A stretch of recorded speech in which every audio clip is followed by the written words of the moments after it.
Thursday for coverage of the NFL Draft, brought to you by Pella Windows and Doors, 5-Hour Energy, ZipRecruiter, and Marriott Bonvoy. Very much looking forward to it Thursday and Friday for rounds 1 of the NFL Draft on, obviously, Thursday, round 1, and then day 2 on Friday. So the trade over the weekend, if you're unaware, the New York Giants traded Pro Bowl defensive tackle Dexter Lawrence, former first-round pick out of Clemson, to the Cincinnati Bengals for the number 10 overall pick in the draft. Cincinnati then gives a 1-year, $28 million extension to Dexter Lawrence, who now has 3 years left on his deal. He is 28 years old. He was a Pro Bowler in 22, 23, and 24. The Giants now with 5 and 10 in the draft. So the Cincinnati Bengals first-round pick is Dexter Lawrence. Let's, ladies, focus on the Bengals part right now. We're going to get to the Giants part, but the Bengals part, I think, is an enormous aspect of this because of this reason, and mainly this reason.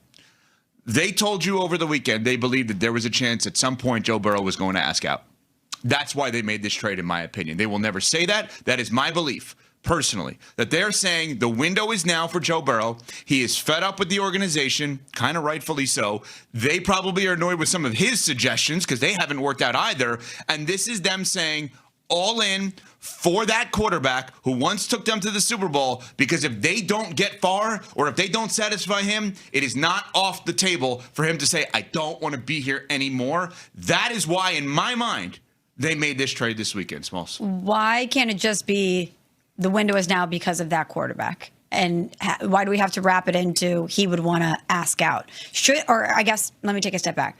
Shouldn't it just be we have that guy under center and we need to maximize this window to win? And for an organization that has the narrative around it that they've been notoriously cheap, that they don't go all in, they certainly have invested in some star players. They've invested in the quarterback. They've invested in his 2 weapons, in Jamar Chase and T. Higgins. Despite the Trey Hendrickson turmoil year after year, wondering if they were going to retain him and give him the deal that he wants, he's ultimately out the door. And they say, you know what, we have an opportunity to grab Dexter Lawrence. I think it was a very good move for the Cincinnati Bengals, but it better work out. They are an organization that is looking to get back to the playoffs and not only punch their ticket to the playoffs, but compete for a championship. So I give them credit for going for it in that way. This was stunning. I didn't expect when I got the alert at 8:30 Eastern on Saturday night that it would say Cincinnati Bengals being the team that gives up the 10th overall pick for a player straight up. Because the rumor had been for a couple weeks that the Giants were really seeking that first round pick. Didn't think it would be in the top 10, thought maybe a little bit lower in the draft order, maybe towards the 20s, into the mid-20s. But for the 10th overall pick, the number one thing I came away with, outside of the fact that they're not trying to waste any more prime years of Joe Burrow, is how much every team is telling you they hate this NFL draft. They do not like this draft at all. They believe that there is no defensive tackle that's capable of being a game changer the way that Dexter Lawrence is. So they overpaid for a position that they felt would start to really shape that defensive line. Because remember, they started to make some pretty significant additions in free agency, but to get a penetrating nose tackle, somebody who can change the way that quarterbacks have to play quarterback because of where they are in the pocket, in the presence that Dexter Lawrence commands. I mean, the sack numbers are one thing. And don't look at last year. I mean, we've been through this before with the 0.5 sacks and the career low and everything else, and 3.1 yards before contact with the Giants. That's pretty darn bad. Not as bad as the Bengals were last year. But look at the pressure numbers. The way that Dexter Lawrence can change the complexion of a blocking scheme because of how many people you have to have account for him is the reason the Bengals told themselves, our defense has been terrible, and it's been terrible for a while. If we don't get this one position right, nothing's going to work. That's why they ended up giving up the draft capital that they did. And they had to do it in a lot of respects because they knew, like Michelle brought up, or rather you brought up, Evan, is Joe Burrow going to ask out? He's been hinting at not so under the table ways. Like, we need to make changes. He said it every single offseason because he knows that the team has come up short, not due to his own play and the play of the offense. It's been the defense. And to get a player like this in there right now because of what is not available to them in their mind Thursday, Friday, and Saturday shows you how the Bengals and probably a lot of other teams view the players that are available to them in this draft class. That's right. I mean, and Courtney kind of answered Smalls' question about why don't we just look at it as they got a player to help the quarterback in his prime. Because Joe Burrow's comments over the course of the last few years have hinted at retirement at different point, have hinted about the idea of playing on another team at some point. The organization's past, CC always brings this up, whether it's Carson Palmer or others, like where organization's past has led to MVP caliber quarterbacks playing elsewhere. And the other thing about the Bengals and the win now approach, we now have to look at this team as they better win the division. That's the baseline. Why do I say that? Well, Baltimore Ravens. Can we all comment on Jesse Minter as a head coach? No, we can't.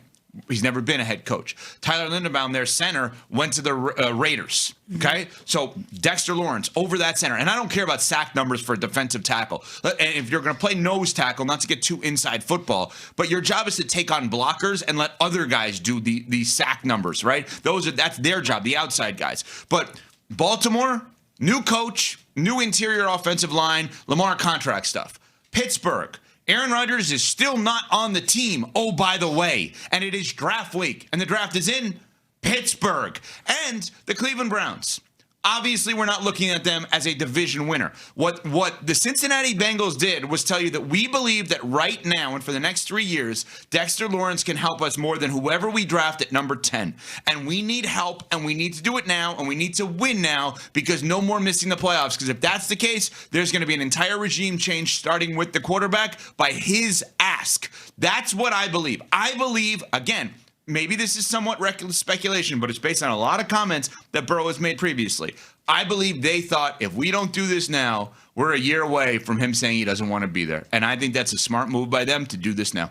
I really do. And that's the difference. Because I don't think the Buffalo Bills I don't think it's fair to compare Josh Allen and Lamar Jackson to Joe Burrow. I think those guys are above him, in my opinion. But you don't. I guess the Raven, no, Courtney? I mean, one of them played in a Super Bowl. Yeah, the other ones have won MVPs and are consistently better and more Burrow's healthy. Been injured a lot. Yeah. Health is huge. Well, health is on the player also at times. Okay, his appendectomy was on him. I'll make sure. No, I'm not saying every part of that, obviously. Come on, that's ridiculous. Like, to put him in a category to say that Josh Allen and Lamar Jackson are above where Joe Burrow is as a quarterback, I think is short-sighted because there's a lot of things that were at fault last year that had nothing to do with Joe Burrow. It's the defense, Evan. The last 2 years, his defense has been the Achilles heel for this team. That's Joe Burrow's fault. He begged them to sign offensive guys. Come on. He was the GM. You know what? I'll give him. I've called him the GM of the Bengals. I will give him credit for this move. He's the GM. He wanted to get his guys paid. That's his fault. Yeah. Because stay out of it. Because you're getting your guys paid and you're hurting your own team. And if they weren't there, would they have been in a better situation at all? That's ridiculous. You don't need 2 number 1 receivers if you have Joe Burrow. Here's the dirty little secret about Joe Burrow. He's never played with bad receivers. Ever. He's never had to make receivers better. Ever. College or pro. The one time he did was Ohio State didn't play. Has Jalen Hurts? Had Jalen Hurts played with bad? Yeah, and he wasn't that good when he did that. I understand that. I'm saying he won a Super Bowl with some pretty good receivers. Yeah, okay. But Josh Allen and Lamar Jackson and Patrick Mahomes are significantly better because they are. Well, I know there's an argument on Mahomes here, but more times than not, the receivers are worse than what Burrow has played with. Yeah, so I do put the roster composition on Joe Burrow. He's the one who asked for Chase and Higgins to be paid. He should have asked for one of them to be paid and get me a defense. And they finally got him a defense, which I'll give him credit for. Because if I'm going to say he's the GM when things are bad, I got to say he's the GM when things are good. I don't think that a quarterback should be somehow dismissed or his skill set should be dismissed just because the front office put good weapons around him. I agree.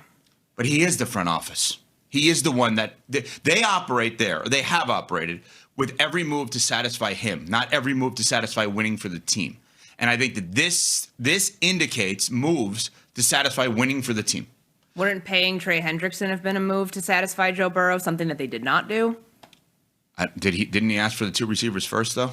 I'm just saying, Gesicki, you're saying like he hasn't asked for defense up until this point. He did. Yeah, I don't know that he asked as much as he asked for his 2 wide receivers, and I get it. But this is so good move or bad? Just short Great Sweet. move. Great move. I love that the Bengals, the notoriously cheap Bengals, as we all know, went in. And the fact that we got a contract extension yesterday, I thought that they might want to, maybe it's a 2-year rental, and if they can get to the Super Bowl with him, they don't even worry about a contract extension. The fact that they gave him the 1 year, $28 million, that was the number, 28 to 30, in that range that we knew he was seeking, to do it right away after he passes the physical. They are doing the most un-Bengals-like business, and it's good for business because it's setting themselves up to go win their division. I actually love the deal for both sides. Well, we'll get to the other side then coming up. So you're saying the grass is greener in Cincinnati and New York. It is. They must be using